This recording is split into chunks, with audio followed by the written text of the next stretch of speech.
संविधान में जो आपको व्यवस्थाएं दी गई है इस बहुजन समाज के उत्थान के लिए, उसको छेड़ा जा रहा है। आप भली बात जानते हैं, तो संविधान क्यों मानना पड़ेगा? क्या करोगे संविधान को बनवा के? साथियों, गंभीर हो जाओ, गंभीर हो जाओ, भाई शांत रहो, गंभीर हो जाओ। गंभीर होने में फायदा है।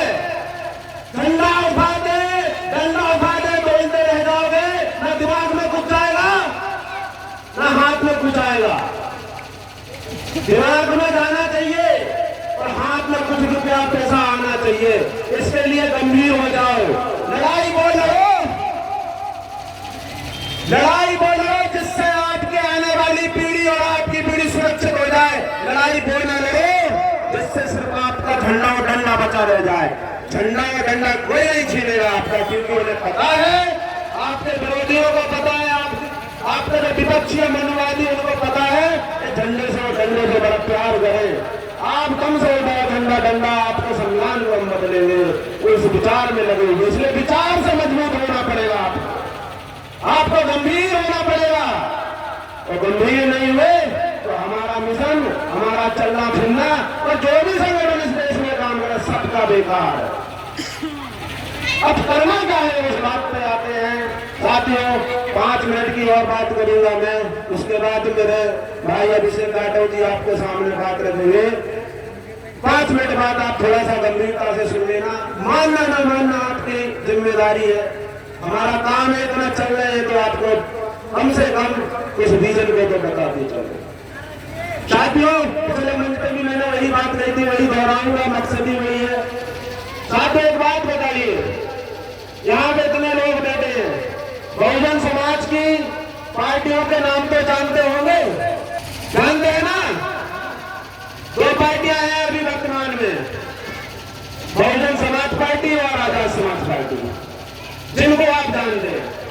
और कुछ लोग और भी पार्टियों को जानते हैं, मैं भी जानता हूं, जिसमें कई पार्टियां और हैं, 20, 25, 30 पार्टियां और भी निकल आएंगी, जिन्हें हमारे अम्बेडकरवादी नेता चलाते हैं। लेकिन उत्तर प्रदेश में कोई बड़े नेता हैं जिन्हें बहन मायावती जी और चंद्रशेखर आजाद जी चलाते हैं। यहाँ पर बहन जी को चाहने वाले भी होंगे और चंद्रशेखर भाई को चाहने वाले भी होंगे। अभी कवि ने अपने भाषण में भी कहा है, चंद्रशेखर भाई का भी नाम लिया है, बहन मायावती जी का भी नाम लिया है और मेरे भाई अभिषेक राठौर जी का भी नाम लिया है। तो मोहब्बत तो तीनों में बराबर है। नजर आया कि नहीं आया? इस मोहब्बत को वोट में कैसे बदलोगे? इस मोहब्बत को वोट में कैसे बदलोगे? जब एक एएसपी का और एक बीएसपी का झंडा आएगा तो वोट किसको डालोगे? ये सवाल आपसे पूछता हूं। चंद्रशेखर भैया के भाई, ये सवाल आपसे पूछता हूँ, किसको डालोगे? और मुझे पता है कुछ कट्टर होंगे कि कोई कहेगा, कुछ लोग कट्टर होंगे कहेंगे कि मैं चंद्रशेखर भाई को डालूंगा, कुछ लोग कट्टर होंगे कि मैं बहन मायावती जी को डालूंगा, और कुछ लोग कंफ्यूज होंगे। और कंफ्यूज होने वाले लोगों की संख्या ज्यादा होगी। अगर आप समय रहते इस कंफ्यूजन को खत्म नहीं करते तो आप बताइए, जब कोई झंडे आएंगे तो किसको वोट करोगे? एक समाज जो हजारों सालों से दबा कुचला रहा, बड़ी मुश्किल से इस समाज ने बहन मायावती जी को 4 बार मुख्यमंत्री बनाया। वो समाज अपने निर्माण में झांक के देखे कि किसको वोट करेगा। क्या दोबारा 2 पार्टियों के बीच में आप चुन पाओगे कि किसको जिता के भेजना है? कैसे फैसला करोगे किसको जिता के भेजे? विधानसभा लोकसभा के अंदर और अगर आप फैसला नहीं कर पाए, अभी फैसला नहीं कर पाए तो बाद में कैसे कर पाओगे? और फैसला नहीं कर पाओगे तो विधानसभा लोकसभा के अंदर कैसे अपने लोग भेजोगे? जिस प्रकार अभी बहन मायावती जी को एक भी सांसद चुन के नहीं भेज पाया है समाज, जिसके लाखों समर्थक है, करोड़ों समर्थक है, वो समाज 2 पार्टियां होने के बाद कैसे भेजेगा? और जब नहीं भेजेगा तो कैसे कहोगे कि मेरे बाप ने बनाया संविधान, उसे मानना पड़ेगा? कैसे करोगे? मनवाओगे? सड़क पे रहेंगे तब तक लड़ोगे, और जब नहीं मनवा पाओगे तो आपका जो होश है ना, जोश है ना, वो 1 मिनट में ठंडा हो जाएगा, सिलेंडर हो जाएगा। फिर कहोगे में फालतू ही सड़कों पे चिल्लाते थे। जाटव जाति पे बड़ा गर्व होता है, वाल्मीकियों को वाल्मीकि जाति पे बड़ा गर्व होता है। गर्व में सब खड़ा रह जाएगा। इस परिस्थिति को आने से पहले रोकना चाहते हो? मेरी बात को समझ रहे हो? इस परिस्थिति को आने से पहले रोकना चाहते हो कि आपको तय ना करना पड़े किसको वोट डाल दी? आप उठा के मेरे को जवाब दीजिए, रोकना चाहते हो क्या? आपका कंफ्यूजन खत्म करना चाहते हो तो खत्म करने की जिम्मेदारी इस बहुजन जागो मार्च की नहीं। आप पैसे बार इस बहुजन जागो मार्च का समर्थन करते, हम निकले इस देश के अम्बेडकरवादी नेताओं को एक करने के लिए। हमारा मानना है कि जिस दिन इस देश के अम्बेडकरवादी नेता बहुजनों की पानी दे देना, पानी, बहुजनों की राजनीति करने वाले नेता एक साथ चुनाव लड़ेंगे तो ये समाज घर से निकल के आएगा और वोट डालेगा भी और डलवाएगा भी और ये विधानसभा लोकसभा भेजने का काम करेगा।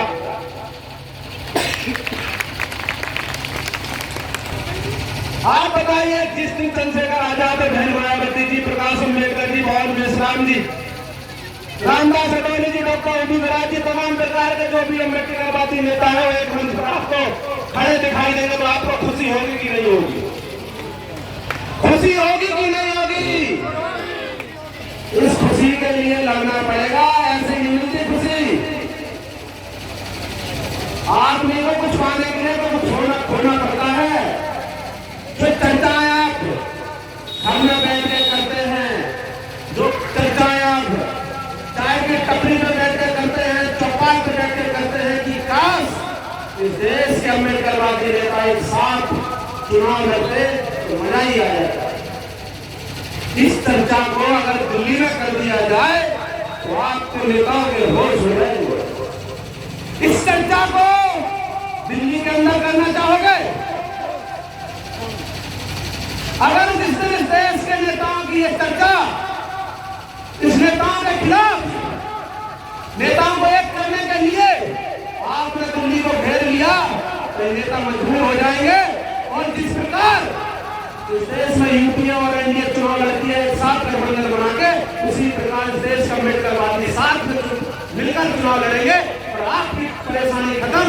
खटाखट खटाखट कोई डालेगा एक तरफ से जो भी निर्णय आपके सामने आएगा और आप अपना विधायक और सांसद संसद में और लोकसभा में भेजोगे, फिर आपकी समस्या खत्म। फिर आप कह सकते हो कि मेरे बाप ने बनाया संविधान मुसलमान का। और साथियों, कुछ लोगों के सवाल आते हैं, उसका जवाब भी दे देता हूँ। मेरे जाने के बाद उसका कोई फायदा नहीं है। यह हो नहीं सकता, ये नेता कभी एक हो नहीं सकते। ज्यादातर बुजुर्ग ज्यादा बोलते हैं, हमारे बुजुर्ग साथी यहाँ पे बैठे हुए भी हैं, बुजुर्गों की ज्यादा एक समस्या है। उनका मानना है कि ये नेता एक नहीं हो सकते। तो मैं हर एक उस व्यक्ति को कहना चाहूंगा तो ये सोचते हो कि भाई एक मनवादी विचारधारा इस देश में जिसका नेतृत्व भाजपा करती है, एक गांधीवादी विचारधारा, उसके साथ मनवादी विरोध है, थोड़ी गांधीवादी थोड़ी मनवादी, उसका नेतृत्व कांग्रेस करती है। क्या बहुजन विचारधारा की कोई क्षमता नहीं, कोई औकात नहीं है क्या? अम्बेडकर विचारधारा इतनी कमजोर है क्या कि उसका नेतृत्व न कर पाए कोई? बताइए, क्या एक तीसरा मोर्चा नहीं बन सकता यूपी और एनडीए के अलावा? तीसरा मोर्चा भी तो बन सकता है जिसको हम वोट कर सके खुल के। हमारा समाज बढ़ जाता है, बिगड़ता है, ना तो बसपा नहीं ना सपा नहीं, इस तरह के काम करते हैं, कांग्रेस को वोट डाल देते हैं। तो ये चलता रहेगा क्या हमेशा? अब नहीं चलेगा। अब एक क्यों नहीं होंगे और कैसे होंगे? साथियों, मैं एक छोटा सा उदाहरण देता हूं। यहीं पे अगर किसी परिवार में 4 भाई रहते हो, चारों में खूब झगड़ा चल रहा हो, खूब चल रहा हो झगड़ा, लेकिन जब किसी परिवार में शादी ब्याह आ जाए, किसी के घर में शादी ब्याह आ जाए और उस परिवार में कोई काम करने वाला व्यक्ति ना हो, सपोर्ट करने वाला व्यक्ति ना हो और चारों भाई टुकड़ों में बटे हुए हो, तो इनके जो बच्चे होते हैं तो अगर आपस में बात करते हो, जैसे हमारा बात कर रहे हैं, बहुजन समाज पार्टी वाले भी बात करते हैं, और चंडीगढ़ भाई वाले भी बात करते हैं ना, आपस में मिलकर रहते हैं। अगर उनके बच्चे आपस में बात करते हैं, अगर वो ठान ले कि नहीं हमें अपने बापों को इकट्ठा करना है, तो फिर